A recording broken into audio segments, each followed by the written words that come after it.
Wow. You've done an amazing job. That's so cool. Well, we might as well start with the hardest one. So this photo is under 14s. I was captain of the Torquay team. Dad was coach. So it is a special moment. It's a special photo. Not only because it was my first flag, but Dad being coach was something really special.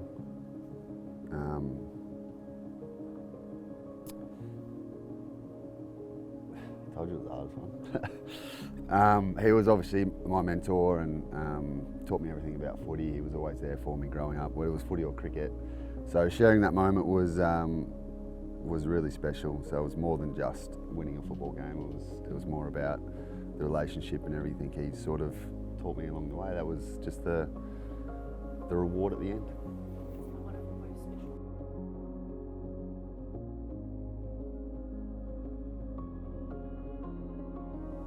Yeah, draft day, Mum was getting a little bit nervous. She knew my number, my draft number. Was sitting at home listening on the radio. My number gets read out. Mum swears, runs out of the room. But my mate Tom, who was he had a old school teal Port Adelaide training top that he used to always wear at training. He brought that straight around. I put it on straight away, and yeah, it was instantly a part of the Port Adelaide family. And 9 years later, still here.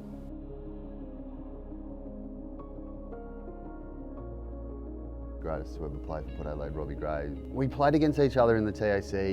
He dominated us, they won the flag, so there was probably a little bit of animosity there from that, but we're both probably a little bit shy and didn't want to speak at the start. And then I think I sat on the aisle, Robbie was on the window, Brian was in the middle. I think that's how it went. And then eventually we got to Adelaide and yeah, the walls came down and we started talking, and then from there we realised we're actually both not bad blokes and started to become good friends. And from that day on, we used to get told off all the time for kicking it to each other. So it started out a little bit rocky, but then ended up becoming a great friendship. That one is my first game. I had a shocker. I think I had like 6 touches for that game, but back then you only played like 30% game time, 40% game time, so it wasn't too bad. But it was a special moment. It was Trevor's 200th game. 2007 was a really good year. That year we won a lot of games. Obviously that didn't end well, but I don't remember a heap other than it was a twilight on a Sunday, so I had to wait all weekend to debut, and it was about round 14 maybe. So it was a special moment. I had a lot of family and friends there, and got the win and sung the song with Trevor's in the circle. It was good. Yeah, so 2012 was a challenging year for the footy club, a challenging year for me. There was a big pull to go back home during that time. A lot wasn't going right here, and there was, obviously family and everything was rosy back home kind of thing. It was a kind of seemed like an easy decision to get out of here and go home, but in saying that, that's not how I was taught, to leave something that was not in a good position and bail. So my decision to stay was really, I always wanted to stay, but I kind of just wanted to make sure that Mum and my family were okay with that, and Mum was completely fine. She knew that I had more work to do here, and we had to make a big change, and there was a lot of others that came along as well that wanted to get this footy club back to where it was. Captaincy at the Port Adelaide Footy Club is not something that I ever would have imagined. I didn't even see myself as a leader, to be honest. I first came in here and I was pretty shy. I just wanted to play footy, and I loved playing footy, and then somehow Choco early days probably saw a little bit of leadership in me, and then sort of worked my way up into the leadership group, and then vice captain of the footy club. Still never thought I'd be captain of the footy club. I think I looked at it as like, Dom was this amazing leader who talked to the group so well and inspired through his actions and the way he spoke, and same with Treaders, and Matty Primus, like these guys of the footy club. For Kenny to get me and Ebo into his office in, it must have been early 2013, I think it was, to then say I was going to captain the footy club. I was straight away shitting myself. I was super nervous, super anxious about it. I think I rang Mum straight away and I said, Mum, I'm going to be captain of the footy club, and but I've got no idea what I'm going to do. So that was kind of the start of it. And then I remember Chad saying to me, once it was announced, that I got into the position of captaincy through who I was as a person, and to never change. So, and just be me. So that kind of relieved the pressure a lot, and understood that, okay, I can just be me and lead this footy club. I don't need to be anyone else. I remember the first Never Tear Us Apart at Adelaide Oval. It started out as something that was, I remember getting told about it and I'm like, oh, I don't know if that'll take off. And then for it to go from an idea to what it is today was because of the fans. Like, they grew it, it was grown organically, and they made Adelaide Oval a fortress, the fans did. Every player, every team that came here, it was a place where they didn't want to come to play footy because they knew it was something that was a lot bigger than just us going out there. It was the fans that made the difference. And I remember the loudest one, and the one that sticks in my head the most, is the 2014 final against Richmond, where we missed the centre bounce because we were sort of like standing there listening to the crowd. The experience that we had going into hospital and seeing Dad in hospital was, something I just don't wish upon anyone. That was the hardest time. And then trying to understand how a family with their kid going through cancer would be like was pretty devastating. So that's where I said to myself, well, I want to get involved in childhood cancer in some way and try and support the kids and their families going through that. And I've been very fortunate in a way to meet these families and the kids going through these tough times. They've actually given me a lot of perspective and drive and inspiration through what they're going through. So as much as they've said that I've helped them, they've helped me so much more, and I've been fortunate enough to be able to work with them for a lot of years now. That was, 350 games, which was a lot better than the 300th, because 300th there was no one there. Had to FaceTime Mum from the stands after the game. Mum, she's just been incredible support for me, right from the start. When Dad passed away, she was the one there driving me to games. She was down at the footy oval, kicking the footy with me, doing drills. She hurt her knee doing a training drill with me when I was trying to do a few extras, so she's definitely gone through the hard yards, that's for sure. But I've been saying for the last 3 years that it's going to be my last year, and so she's retired now and she's come to every single game for the last few years. So that's kind of showing the kind of person that she is. She just wanted to always be there, and I've probably taken it for granted at times, but she's been incredible, and I can't thank her enough for everything she's done. The guy that came over as an 18-year-old probably wouldn't have thought he'd be still here. For sure, I thought I'd be here for 2 years. I'd be lucky if I was here for 2 years, and just wanted to play one game for Port Adelaide and put that jersey on, and to then play and beat Russ's record is something I never would have dreamt of, and I'm just very grateful for the footy club to back me in, and then to think that I would leave after 2 years, I kind of feel a bit guilty, but then to be here for this long has been an absolute honour. And then to play in this game, to run out with my sister and BMO's little girl was something really special. The fans of this football club,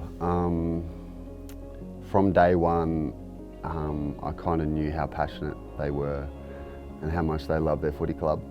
and I think all they want to see is how much you love the footy club as well, and you know, hopefully they've been able to see that this footy club has meant so much to me, and it means so much to every player that walks in these four walls. And I've received, you know, so much support over 19 years through letters, messages, now social media, you know, even to the recent times of them cheering when I've got the ball is something that, you know, I'm very aware of, and it's something that's very special to me, and I can't thank them enough for the love they've given me over the journey for 19 years. And the boys.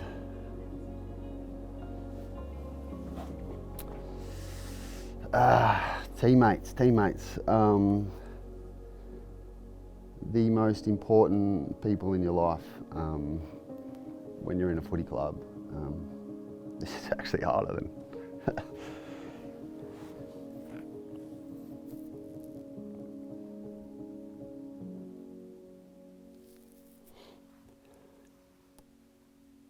like so many good memories that you get to share with your teammates. Even like the hard times, they're the ones you want to be around.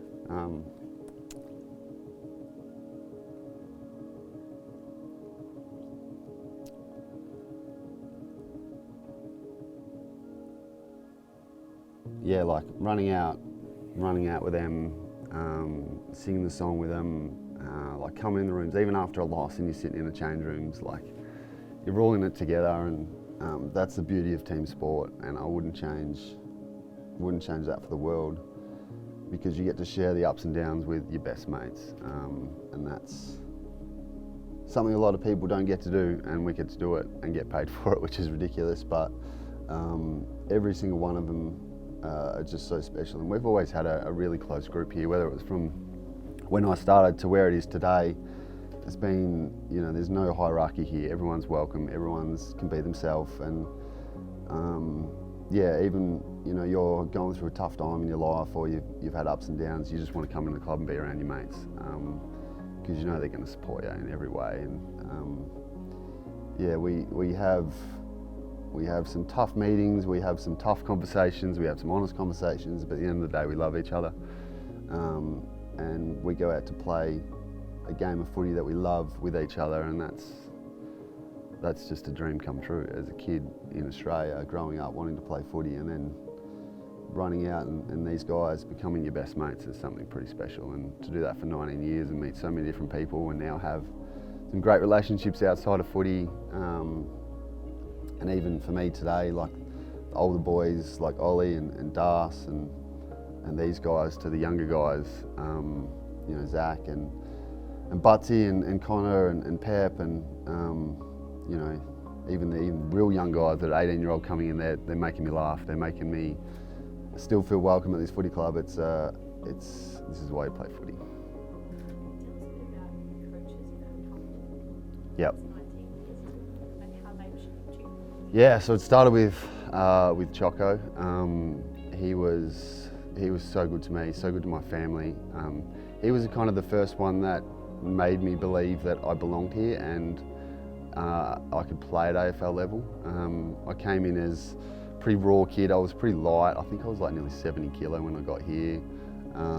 Needed to work on my kicking, and he was one that was just a great teacher and helped me really understand who I was as a footballer, and that AFL level was the level I belonged at.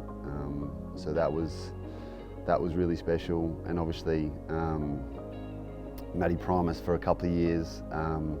They were some really challenging years, but Matty did everything he could for this footy club. He loved this place, he loved the boys. I had a really good relationship with Matty and loved every minute with him. And then Ken, he's just been you know, a father figure for myself and most of the boys.